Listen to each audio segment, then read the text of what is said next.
G'day brewers, Hendo here from the Rockstar Brewer Academy. In this video we're going to finish off part 3 of the craft brewery yeast propagator build. So what we're going to do today, just a bit of a recap, is part 1 we built the yeast propagator, part 2 we did cleaning, sanitising and sterilising, and in this part what we're going to do is we are going to brew some media or wort, pitch some yeast and propagate some yeast. Let's get brewing. No, let's get propagating.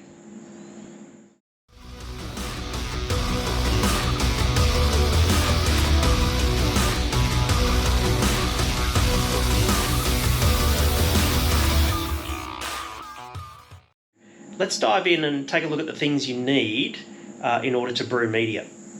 So first thing I've got is I've got my dry malt extract. I'm not going to go to the trouble of doing mashing and all that sort of thing today. It takes long enough to go and clean and sanitize and sterilize everything, and DME is good enough, right?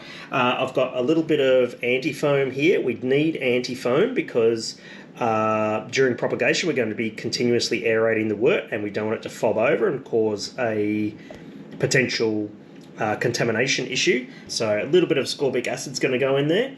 A little bit of magnum hops. We're going to put a little bit of bitterness in this just for some microbial stability. And then lastly we've got some yeast nutrient and also we've got some lactic acid just in case we need to do a pH adjustment beyond what the ascorbic acid gives us.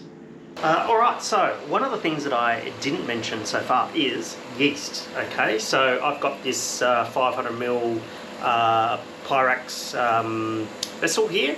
I've got some yeast slurry that I pinched off a cone, off a tank in a local friendly brewery and that sort of thing. So this is plenty for pitching into a yeast prop.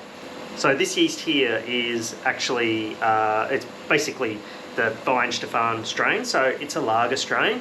So as far as propagation temperature for this though, normally in a brewery you'd run this anywhere from 12 to 15 degrees Celsius. I don't know what that is in Fahrenheit, I'll put it down the bottom there.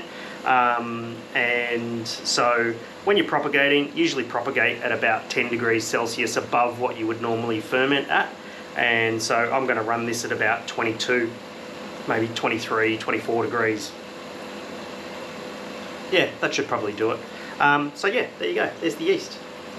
Okay, so that silver fridge that you can see sitting there, that is my Keg Land Wrapped Fermentation chamber. So shout out to Key over at Keg Land for sponsoring this video and providing me with this amazing bit of kit. So basically this is amazing. It is a fermentation chamber, so it can heat and it can cool. It can go from like about -4 degrees Celsius up to about 50 degrees Celsius. Now, because we're going to be propagating today, we need to be running, for this particular strain of yeast that we're going to be propagating, around 25 degrees Celsius. So this is perfect for doing propagation because we can heat as well. And then once the propagation's finished, you actually have the ability to crash chill it if you want to concentrate the yeast. The other good thing about the wrapped fermentation chamber is that it links into Wi-Fi. So I can constantly monitor the temperature and all that sort of thing, and it's an amazing bit of kit. I've been using it for a little bit of home brewing. It has been awesome. So again, thanks heaps to Key from Keg Land for providing us with this awesome bit of kit. So the Braumeister's about to come to the boil, sitting at about 96 degrees now. Going to throw in the DME now and mix it up nicely with my spoon here to make sure it's all well mixed through. Let's throw it in. I've got actually 2 kilos here. So what I'm going to do is I'm going to pop this in, check the gravity. So the target gravity for today is 1040 or 10 Plato. The target pH for today is 5. So we're going to need to do a pH adjustment at some stage, and 60-minute boil. So let's get it all in there.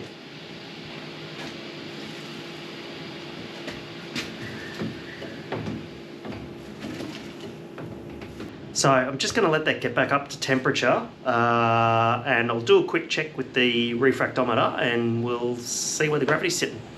All right, let's have a look here. Oh, beautiful. So we're actually at 10:45 according to the refractometer. So I'm going to let this come to the boil. I'll do my gravity adjustment with my pH adjustment at the end, and we'll rock and roll from there. So let's bring it to the boil. Okay, so we are now on the boil according to the old Braumeister. So if we have a look in the Braumeister, you can see that she's happily boiling away. And so I am going to set a timer now for 60 minutes and let it rock and roll. Actually, I'm going to set a timer for 50 minutes because I've got some 10-minute additions and adjustments to do. So let's set a timer. Okay, so start of the boil. I've got a little bit of hops here, which is just a little bit of Magnum. This is about 5 IBUs worth. I'm just going to chuck that in. Whilst we're waiting for that media to boil, as you can see that I've had the autoclave out and I've autoclaved a few things. So that is the lid for the Firmzilla. That is the sterile air hose. This is actually a silicone hose, so I can decant the media from the Braumeister into the Firmzilla.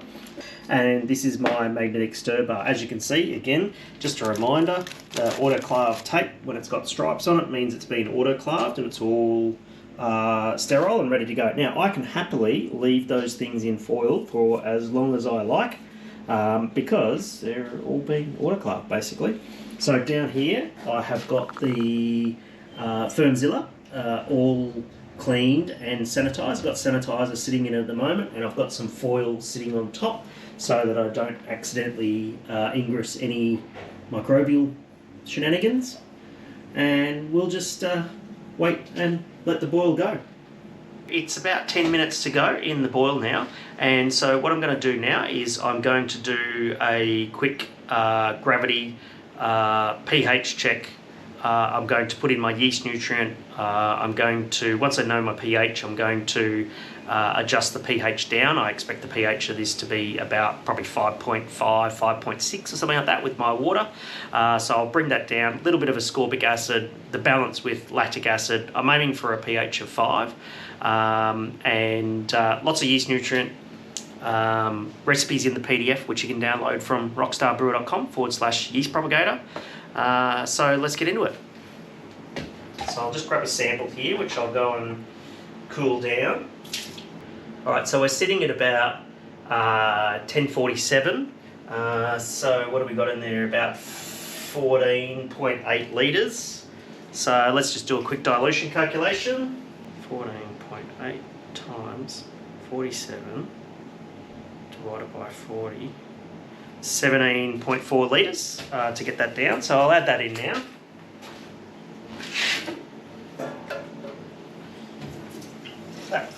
I'm going to add that water in now just so we're aseptic. And what I'm also going to do is I use an immersion chiller, and I'll get that immersion chiller in as well and sanitising as well.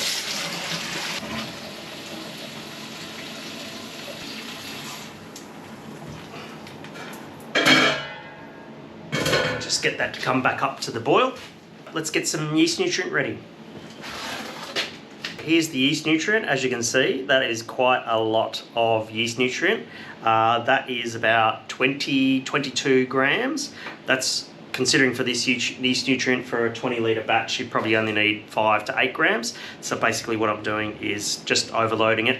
We're going to need the extra nutrient because we are propagating. So let's get that in.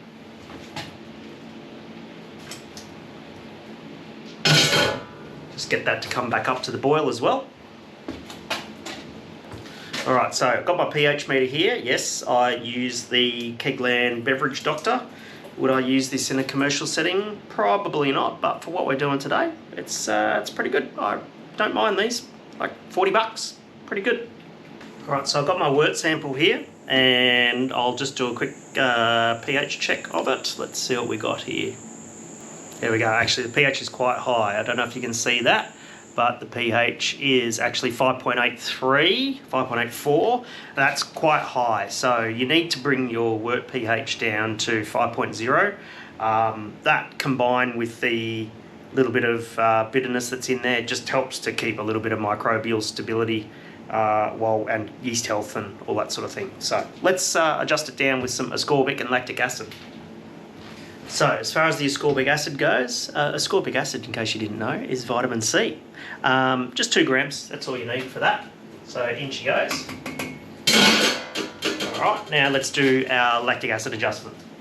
So I'm gonna basically guess this here, but I'm usually pretty good at this, so let's just get it adjusted down and we should be right to go. A little bit more than that. There we go. Perfect.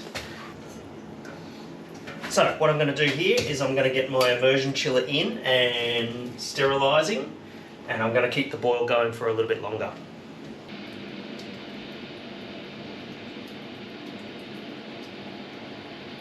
About 10 minutes has passed and we should be right to begin chilling this down now, so let's commence chilling.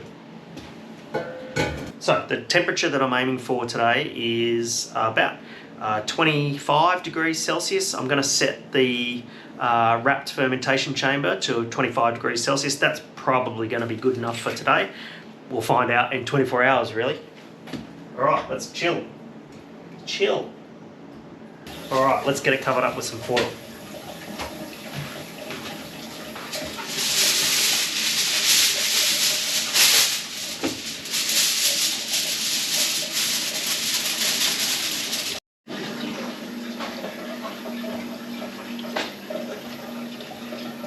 Alright, so the temperature of the media has now dropped down to just around 40 degrees Celsius. I'm going to switch over from tap water to the glycol chiller.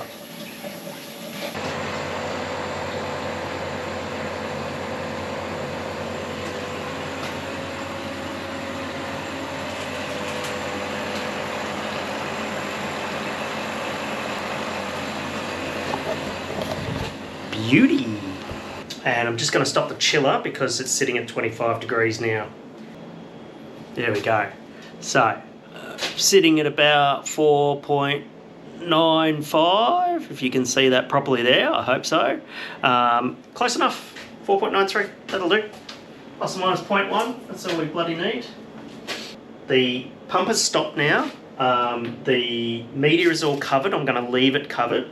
I've got my tap here at the front and I've got my FermZilla here. So what we're going to do now is I've got my autoclaved silicone hose and we're going to hook that up and we're going to knock out effectively. Let's have a look at that. Got my Braumeister, FermZilla, and I'm going to grab my silicone hose, make sure I use aseptic technique, so I've got lots of ethanol. I'm going to put ethanol on my hands, everything's going to get ethanol, and away we go. Okay, so that's my silicone hose. Going to ethanol the port.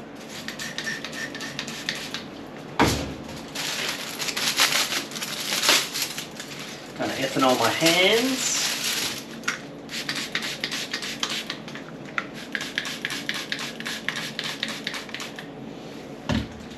Perfect. Maybe I should have gloves on. I don't know. Here I am.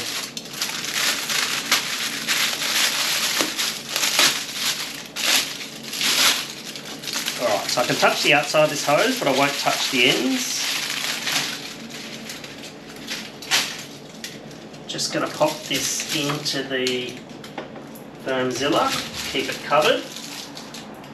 And then I'm going to connect the other end up. Let's get some ethanol on there.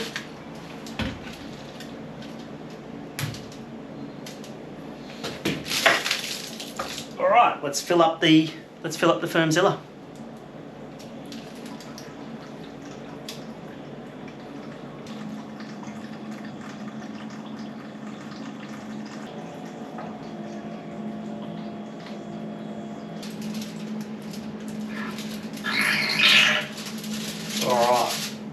One of the things that I forgot to show you was that I put in anti-foam in the last 10 minutes. Anti-foam is really, really important because we're going to be constantly aerating this media, and if we don't have anti-foam, it's going to foam up and go out into the airlock and be a potential cause of microbial contamination. So let's get it into the wrapped fermentation chamber.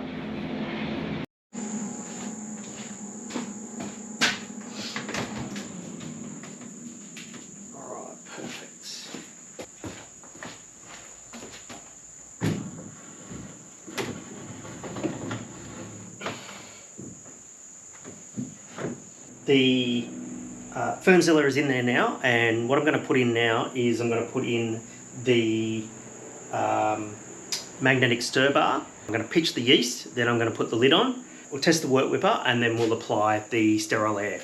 Let's do it.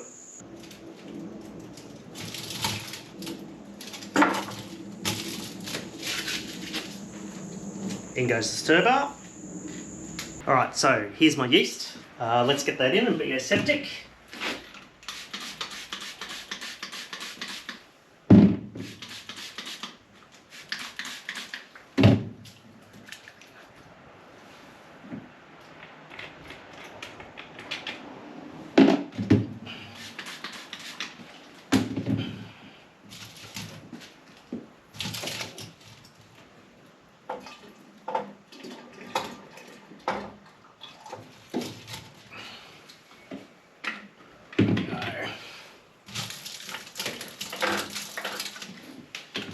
Okay, that's my yeast in. Now let's get the magnetic stir bar tested and spinning.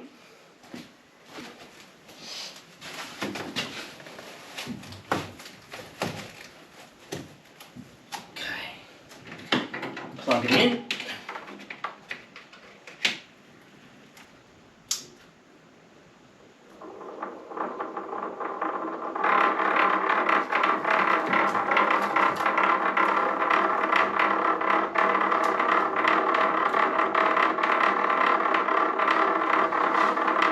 So I can hear the wort whipper going and the magnetic stir bar bouncing on the bottom of the Fermzilla, so that's good. We're all good to go. Now let's get some air in there. So here's my lid for the Fermzilla.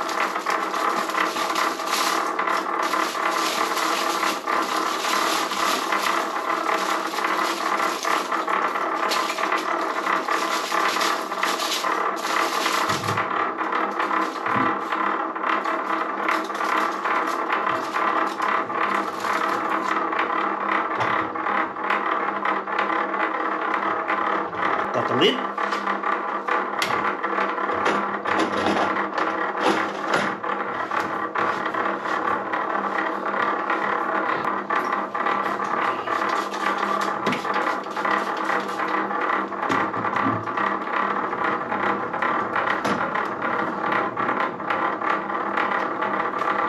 I'll get an airlock for this. Alright, this has just got some sanitizer in it.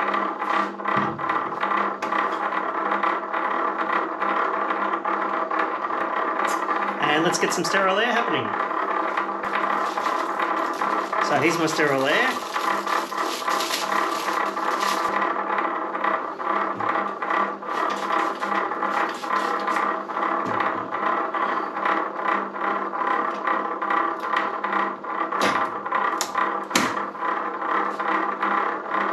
Goes onto the aquarium pump over here.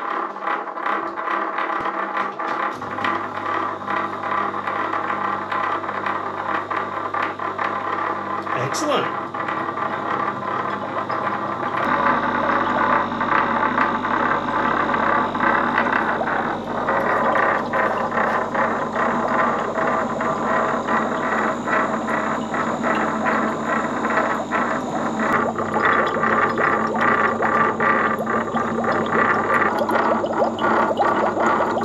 All right.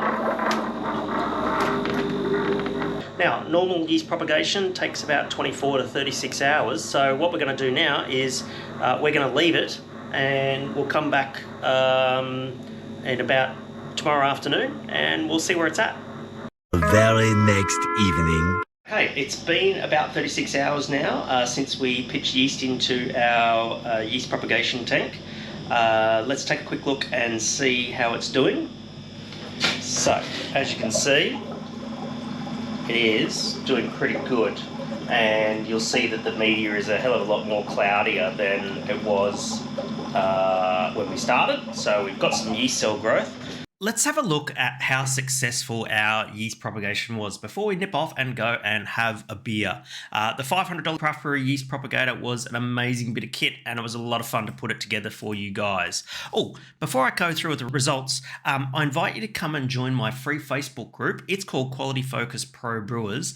It's a place where I post lots and lots of new and free content there, and it's also a place where you can ask questions and get lots of advice too, and it's reliable. I'll leave a link to that in the description below. So let's have a look at the metrics of our propagation, right? So we had 17 litres or 4.5 gallons of propagation volume. Our original gravity was 1040 or 10 Plato. Our original pH was 4.93.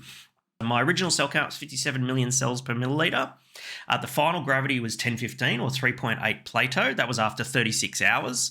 The final cell count was 242 million cells per milliliter. And the final viability was 0.9572 or 95.7%. Anything above 90%, and I'm happy to pitch that into wort, which is really, really good. So let's have a look at how much wort we can pitch this yeast prop into, right? So if our total cells in the propagator, our 17 litres, is 4.11 trillion cells in our yeast propagator. And so if we pitch that into a hypothetical pale ale, this is going to be a hypothetical 4.5% pale ale with a starting gravity of 1042 or 10.2 Plato. Now I'm going to pitch about 6 million cells per milliliter. And so that basically means that this prop can pitch into about 685 litres or just under 6 barrels of 1042 wort at 6 million cells per milliliter. Probably take a little smidge off there because my viability was 95%. It's a decent amount of wort that you can pitch into. Now, the really interesting thing is there was plenty of room left in the Firmzilla to actually have more volume, okay? I only got 17 litres. I could probably go up to 22 litres, which means that this propagator can very easily do 10 hectolitres. If you want some more free training with regards to how to manage yeast in a craft brewery, head to rockstarbrewer.com/yeast training. I've just posted a free training up there. It goes for about 60 to 75 minutes. And in that free training, you'll be able to get more insight on how you can save huge amounts of money on your yeast bill and also how to brew much better quality beer, which is basically my jam. Thanks heaps for watching this video. I'll catch you in the next one. Cheers.